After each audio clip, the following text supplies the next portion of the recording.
Китайская бензопила, 25 кубических сантиметров. Верой и правдой уже 2 года пилит, постоянно со мной на рыбалках. Ни разу не подвела. Очень удачный вариант получился у китайцев. Копия бензопилы японской Камацу.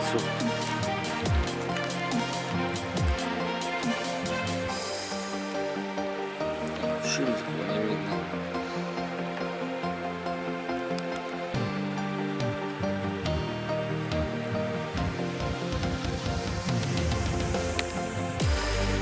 Всего лишь 1,2 лошадиных силы. 9000 оборотов. Значит, что хочу сказать. Все хорошо, все работает без проблем. Но сразу с магазина надо выкинуть родную цепь с шиной. Поставить нормальную цепь. Шина сейчас здесь стоит 350 миллиметров. И цепь с победитовыми вставками от фирмы Штиль. Ну, как бы заводится всегда без проблем, пилит без проблем. Сейчас попробую снять,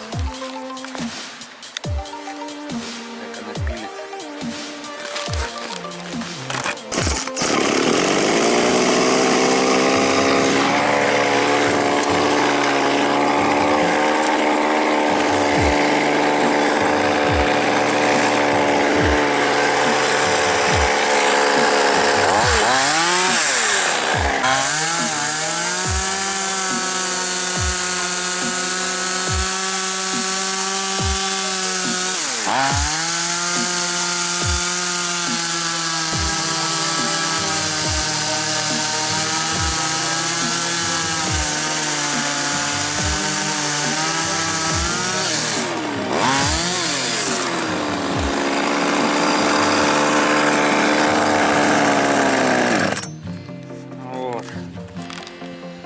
Это одной рукой.